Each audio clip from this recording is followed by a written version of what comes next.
Stay true, whatever that might be. Stay true. Hmm. Hold on to it dearly because the world will strip it away from you if you let it. Welcome to Story Power, a bi monthly podcast where my guests and I geek out about the stories we're passionate about in all different genres, styles, and formats. My name is Lucinda Sage-Midgorden, and I started this podcast in the summer of 2020 at the beginning of the COVID-19 pandemic. As I watched the reaction of my friends, family, and social media circle, I noticed that many people turned to stories for comfort and help in making sense of the craziness going on around them. My goal was to do the same for my listeners. But as I chatted with my guests throughout the first year, I discovered that their personal stories were the most fascinating thing about each episode. Neil Gaiman says, fairy tales are more than true not because they tell us that dragons exist, but because they tell us that dragons can be beaten. I now know that sharing our experiences with others helps us defeat our own dragons. It is our stories that connect us to one another. Let's see what wisdom today's guest has to share with us. Today is episode 62, and I'm talking with Douglas Robbins. Douglas, welcome to the show. Thank you so much. How are you today? I'm really good, and I'm so glad that we hooked up finally. So, yeah, we're good. And I was looking at your Podmatch profile, and you're a writer, a thinker. I love that, a thinker, and a speaker. But I was wondering, how did you get from first, I want to know about your books and your writing, but how did you get hooked on writing? And then how did you move from that to public speaking? Are you speaking about your writing process or so could you talk about that? Yeah. Well, I'll just start way back Okay. when I was a little fella. I didn't so much love reading. I wasn't a big fan of school, really kind of felt alienated from it. But nature always called to me, and I always felt a home in nature. I grew up right outside of New York City, but there was a great place called Nature Study Woods. It wasn't glamorous. You'd see some old beds and garbage in there, but to me, it was heaven. Mm-hmm. And so I spent almost all of my waking hours, when I wasn't playing in the neighborhood, games in the Nature Study Woods. And there was a little stream that went through there. You could see the Hutchinson River Parkway, but it didn't matter. It was heaven to me. But ideas, that's where my ideas started formulating and finding me. And it was a place of peace. So there was no judgments. There was no demands being made upon me. I had time to sort of just sit and think about my existence, even at a young age. So I formulated the kind of love of ideas at that time.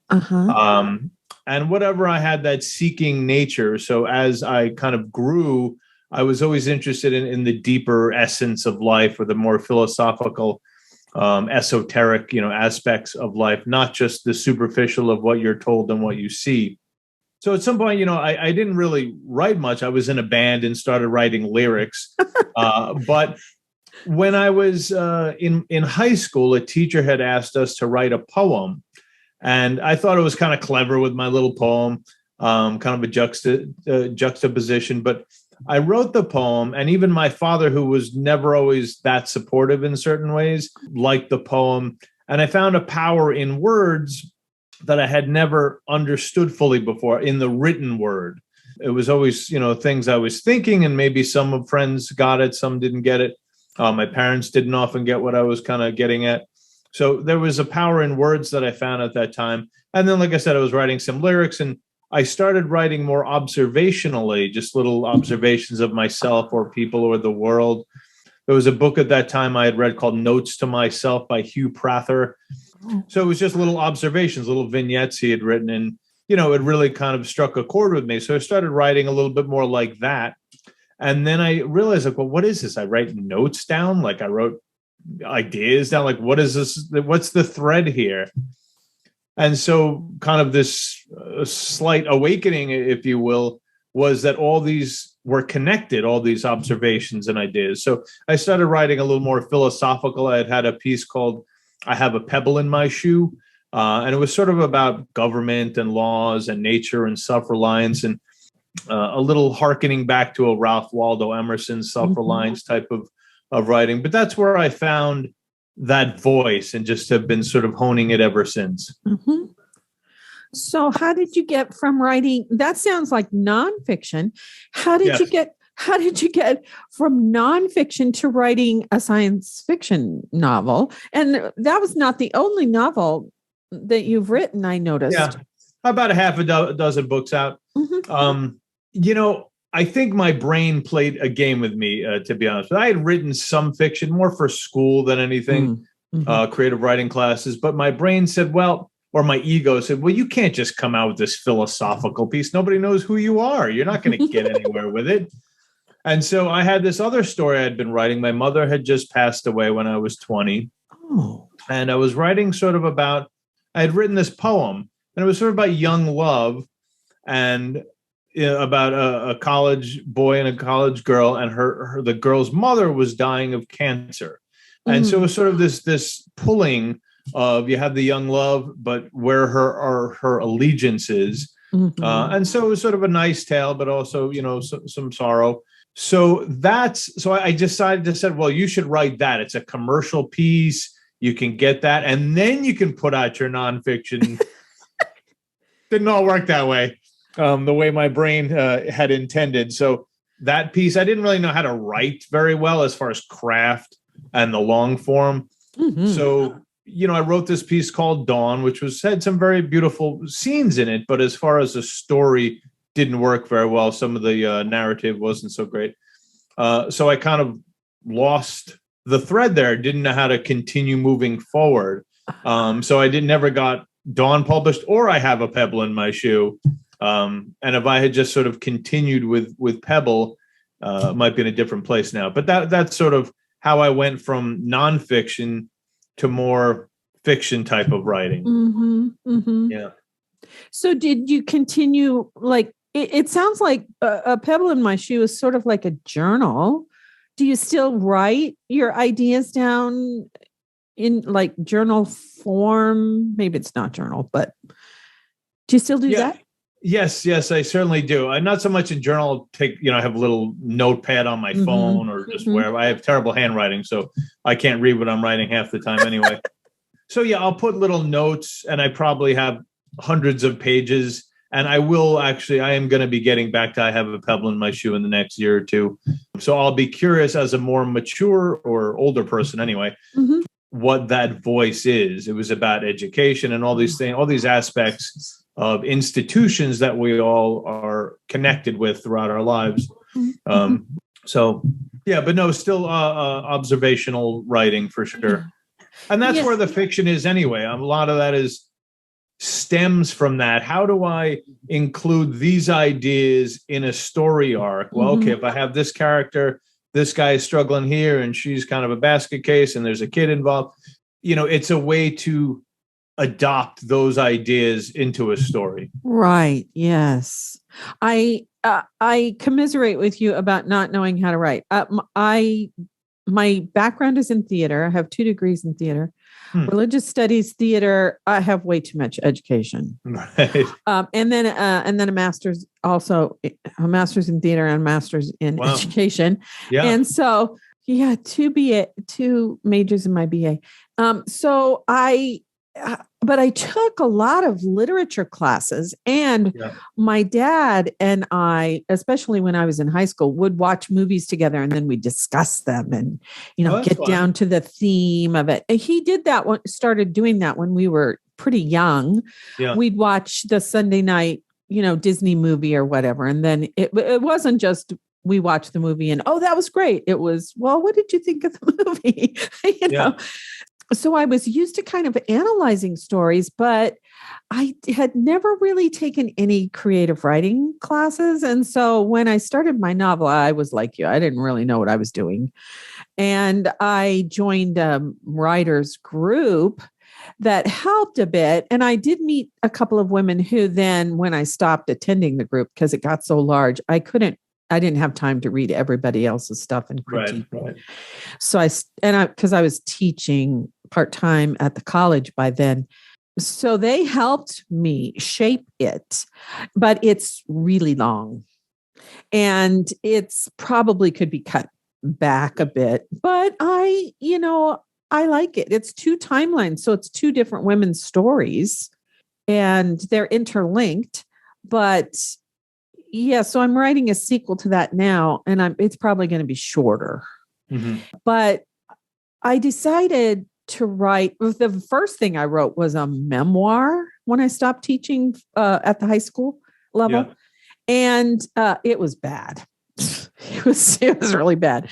And I had taken a little class like through the Parks and Leisure Services and a writing class. And so I gave it to the teacher of that class thinking, oh, she's going to think it's wonderful. Well, of course. Yeah. It wasn't. But she did give me one really great piece of advice. And she said, your writing is guarded. You need to open up and let people into your real life. Yeah. And so I started a blog to practice that. Yeah. And I think I'm finally getting to the place where I'm a lot more open. Yeah, we have these walls, right? And that's where we're vulnerable back there. But that's also where the good stuff is. Mm-hmm. Exactly. Yeah. Because some people, oh my gosh, their memoirs are so vulnerable. And I'm like, I'm not sure I could ever be that vulnerable. And so writing fiction is a way to be vulnerable, but there's still this. Yes, there's a mask. Mm-hmm, mm-hmm. Yes, absolutely. Yeah, right. You had mentioned that you felt your piece needed to be edited down. It reminded me, I think it was Forrester. I think his first name was Robert, maybe. He had written a novel, and an agent or publisher said, "Well, it's about a third too long." Mm-hmm. And jokingly, he said, "Well, which third?"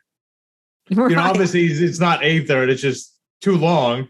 Right. But I think we all struggle from that, time and again, and what to embellish and what to, keep short. But yeah. Well, and now that I'm doing the podcast, that's really my main gig. Yeah. So I will continue writing, but the podcast is really what you were talking about earlier, because I was that same kind of kid who thought differently than my classmates and was always thinking about what's the meaning of life and why am I here? Right. And even from a really young age. And so that's what I'm trying to do with the podcast, is to get talking to people and what's the meaning of life and what experiences have you had that have informed your creativity and, that kind of thing. So. Yeah, that's why I have my podcast as well. Initially, I'd started as more of a writing podcast, mental health, depression, self and traditional publishing, but it's really morphed into my interests of the human condition, creativity, spirituality, the pain people carry, mental health, economics, all of these things, anything and everything that touches upon us. And it's been so rewarding because I've gotten to speak with so many interesting people. And again, people from all over the world that otherwise we would never have a chance to speak. Mm-hmm. Yeah, me too. Yeah. So Podmatch has been quite a great agent for that for me. Yeah. Even though I'm just at the free level, I have so many recorded and scheduled messages that here it is, March of 2022, and I have people lined up until close to January now. I think I have them through December. Yeah. So I've had to turn some people away. Yeah. Yeah. So tell about your podcast, Den of Discussion. Tell a little bit more about that. Well, again, part of the thing is getting at what's swept under the rug, societally, culturally, in our own lives, what we're kind of hiding from, not living our best lives. And not living our best lives, well, it's reflected in the world around us, right? So if we are all acknowledging whatever happened and moving forward and doing the best we can, well, it changes the external world as well. It changes our relationships, how we talk to our children, how we talk to our spouses, but also how we honor ourselves or not. Mm-hmm. So I think, with all of my pursuits, Yes, there's an intellectual that's interesting to learn certain things. There's an emotional, okay, I need to heal that because that's really harming me if I hold on to that. But the spiritual is the overall arc and guiding force. And, there's a moral ground or a higher moral ground that I think I've always been seeking in stories, in my own characters. Some are opposing, or antagonistic, but I think that's what I'm always trying to get at, because I think that's what ultimately we are, is that higher moral being that gets trapped into this lower yucky stuff and the ugly stuff that comes in social media and the news and everything else, or maybe we're harmed as a young person. So that's really what it is, like just trying to get at those deeper values that we carry within. Oh man, that sounds exciting. And I might have to go follow. I don't listen to a whole lot of podcasts. Yeah. I mean, I have a bunch in my feed, but I don't always listen to all of them all the time. It's interesting what I get to do with the podcast. For me, this is part of how I've always seen myself, as speaking to people and connecting in this broader way. But with the podcast, sometimes I interview people. Usually every other one, I interview someone. But then I often do short one-offs, just little observations, things I'm thinking about. And 5-10 minute ones, just little, or maybe some little vignette of something I saw happen. And people really seem to like that balance, because often we don't want to listen to an hour long anything. We're all busy, but little 5-10 minutes, we all have time for a little nugget to take us through the day. Oh, that's great. Yeah. One of my early Podmatch guests is a musician, and he has a podcast called Nature Stories, I think it is.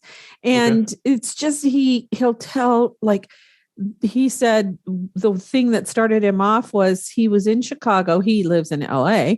He went to Chicago to follow this girl who eventually became his wife.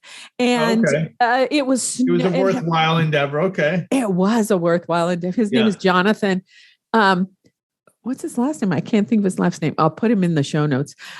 He went to Chicago and it was snowing, and the room or the apartment he lived in looked down on this roof of the next building. And he said he was trying to write his music, and he was looking out at that as the sun was shining on it and how the snow melted. And so he started thinking about this story about how water goes through this cycle, and he started to write music. So they're really short little things like that. Right. But it's like nature or space or... And there's so many metaphors with nature, right? So I love the idea of snow melting, and this guy from LA is watching. That to me is a great start to a song. Yeah. A great hook right there. Yeah. And then turning into steam and then going, and evaporate and come back down. Right. Yeah, exactly. Yeah. Exactly. Yeah. I mean, and I've listened to several of them, and they're really interesting. They're only about 15 minutes long, so it's just perfect. Yeah. Perfect little things. So do you also do, now I'm going to go back to, do you do public speaking, like in front of groups? No, I haven't really done that. I mean, the podcasting I've been doing for about a year. I think I would like to expand into that. I think I would really enjoy that engagement. But that's why I love the podcast. It's sort of an easy way just to kind of communicate and connect with people. But yeah, I would like to get into, but no, I have not done that. I talked to somebody earlier this week who does a lot of public speaking. You might need to have an agent. It's curious because, again, to get back to the childhood, I was terrified to speak, terrified to say a peep in front of anybody, had very low self-esteem, very, very scared of life, and kind of went into the world or into school, sort of a shattered, psyche. And, you really have to pick up the pieces like a little puzzle and start placing it back together. And that's ultimately what consciousness is. So, it's been such a gift to write, to connect to people, but also to podcast, to connect and, speak. Right. So if people want to be a guest on your podcast, do they go to Podmatch and sign up as a guest and then? Yeah, I'm really booked up right now, as you were saying. But no, absolutely. They could find me on Podmatch. Yeah. Okay, great. Yeah. Yeah, because I love Podmatch. It's an amazing, it's sort of as self-publishing had come out, 10, 15 years ago, it's sort of the same thing for speaking, for oral tradition, for, having conversations. There's no other way to do it. I don't have a big recording studio or something, or a big budget. So Podmatch has created this amazing gift to all of us, and super thankful for it. Me too. Yeah. Yes. And when I first started my podcast, it was July of 2020. And I talked to former students and to colleagues and to family members. And then I got to this place where I was sort of out of who do I ask to be a guest next? And that's when Podmatch found me. They actually contacted me. I didn't know anything about them. And so somebody on their staff must have heard my podcast or something. Oh, interesting. And so when I joined, then it was like, oh man, I got to meet all these really, it wasn't that the people that I had interviewed before that weren't great. They were all great. Right. But so I don't have many guests now that are not from Podmatch. It's so easy. Guests and I'm on people's shows. People reach out to me to be on my show. If writing was only like that in this little box, sort of like, publishers and writers, and I know. Oh my Lord, it would be a different world. Yeah. It really would. Yes. Yeah. Because I independently published my book. I was in my 60s. I didn't want to wait for a publisher to take 2 years to publish my book. I know. And maybe I should have done it that way. Maybe I would have sold more books, but it's still out there. I can still sell books. It's not like it's ever going away. I agree. So, well, that's the funny thing. Writing is a long game. You work diligently at it, blood, sweat, and tears and everything else. And then it's sort of like a hurry up and wait if you go the traditional route. Right. All right, work your tush off for years, get an editor, whatever you do, and then send it up, and then crickets. Right. Because it might take someone 6 months to get back to you and say, maybe they're not even interested, or send you a form letter, or maybe you do get a positive response. But yeah, that's a tough place to be, right? You've worked so hard, you want to get it out there. But getting it out there isn't sitting and waiting. I read something that agents, they're so inundated that they something like give your email 11 seconds or less. And, they could be crossing the street or in a bad mood or at the supermarket or who knows. And your whole life is on the line, or, career is on the line. So it's, I called them the old guard. They were the gatekeepers, but, and they still are to some degree, but yeah. We have to choose our paths. Well, it seems like lots of institutions are changing, and the publishing institution is changing. Sure. Yeah. So, the problem with the opposite is the self-publishing. There's so many millions and millions of books. It's obviously hard to get your name out there, but this is what we're doing here. We're planting seeds. We're connecting. Other people might be listening. We reach out, it's not always about the grand vision. It's about the step-by-step process of connecting with others, like-minded people who are interested. And that's how you build the following. That's how you build anything. And traditional publishing isn't really different. They expect you to have social media platform. They expect you to have a email list and a website and everything. So, and they also take most of the money, 95% or so of the money. So it's definitely a hard choice to make, but, I think also controlling the content is a big thing as well for a lot of indie published writers. Yeah. Yeah. That's what it was for me. I didn't want it to be a bad book. And fortunately, I had a couple of women who were pretty expert at writing and helped me shape it. But as I say, the reason I say it's not perfect is because I was going to do the audiobook the audio version and read it myself. And because I have theater background, but it's so time consuming. And as I was doing that, I realized, oh, that was a clunky sentence, you know? Yeah. Well, anytime you look back, you see all the mistakes and flaws. Yeah. Yeah. So do you want to talk a little bit about any of the books that you've written and tell the audience so they'll go look them up and buy them? Sure. Absolutely. So thank you. The most recent book I came out with was a few months ago, and it's called Love in a Dying Town. And I got the idea from, I don't know if you recall, there was an issue with Flint, Michigan with water issues. Mm-hmm. And it's not about Flint, Michigan, but it got me thinking, well, you still have to have a family. You still have to raise a child, and you still have to live in these dying factory towns. Now, I had lived long ago in Ypsilanti, Michigan, which is sort of an old factory town. Oh. So I have a little, and I've worked in warehouses, when I was younger.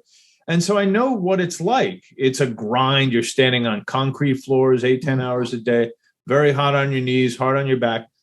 And so I got to thinking, like, what if, a single father was trying to raise a daughter in this sort of decaying town where foreclosures are going on? There's an ex-wife who's really has a lot of mental issues, kind of as the old line, champagne tastes on a beer budget.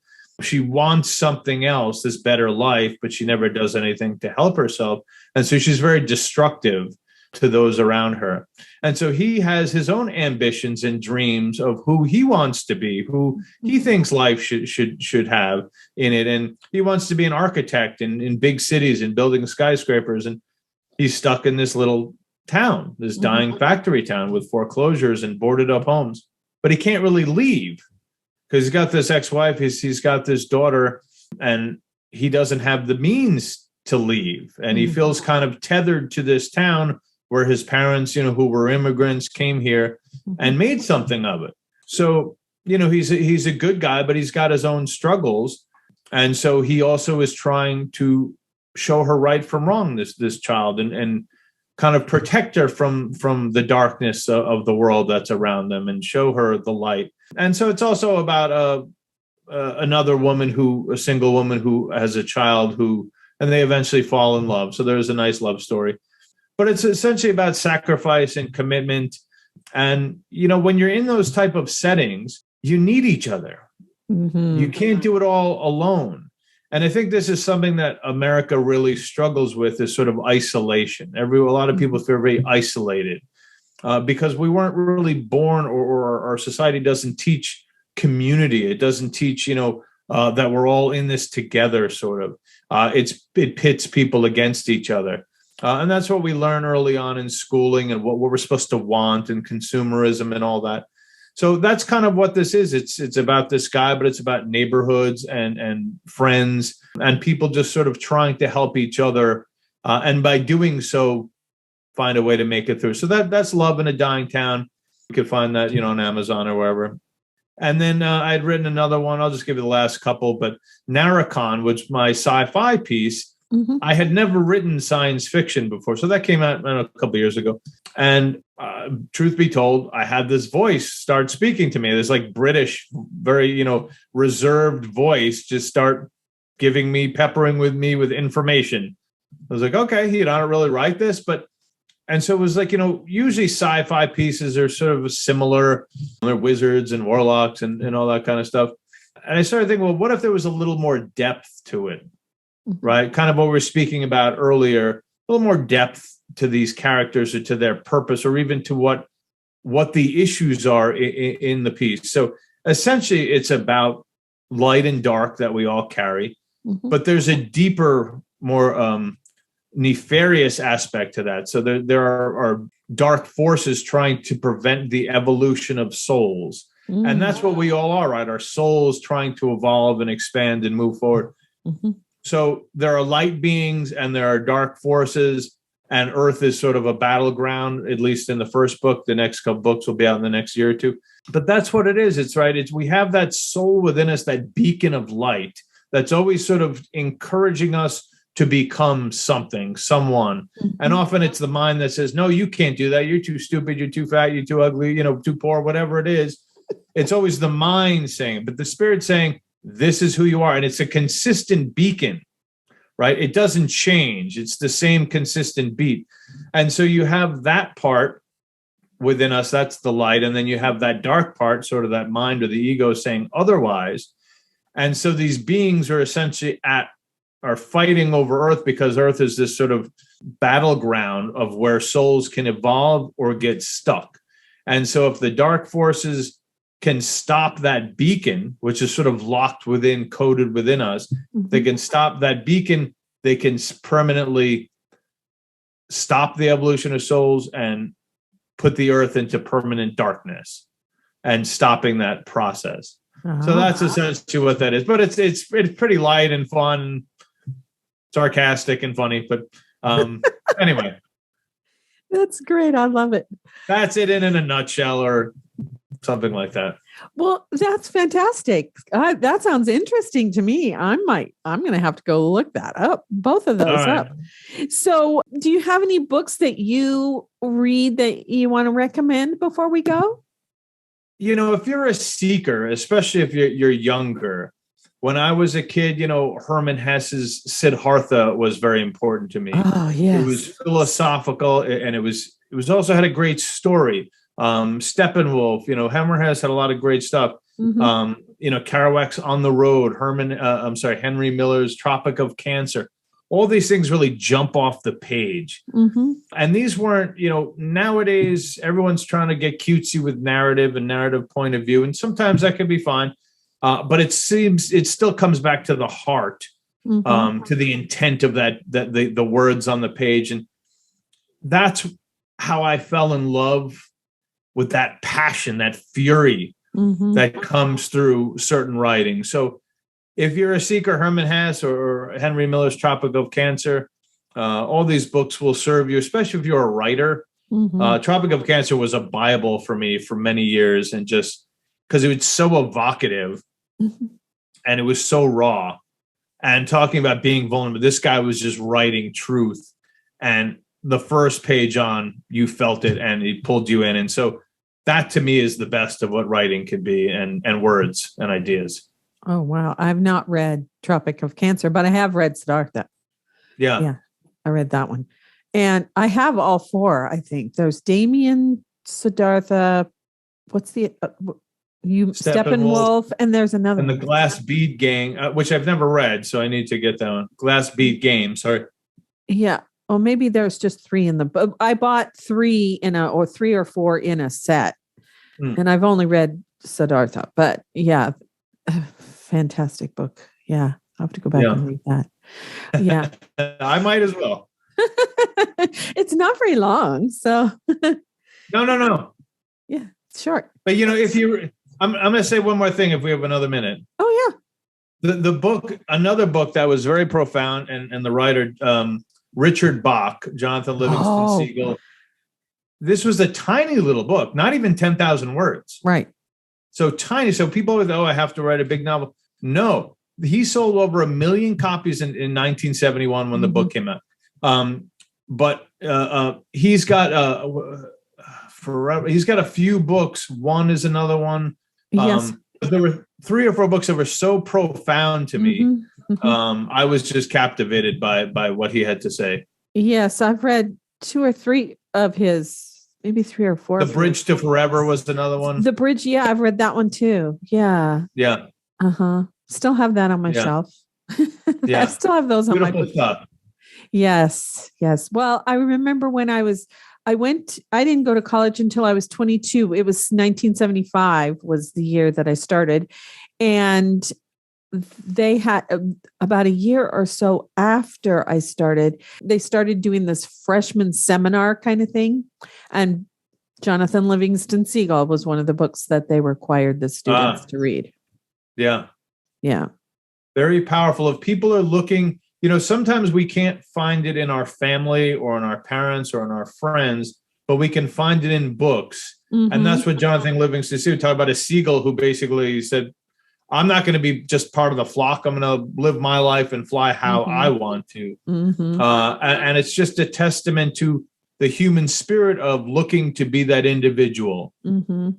in a sea, in a world of seagulls. Yeah. In a flock.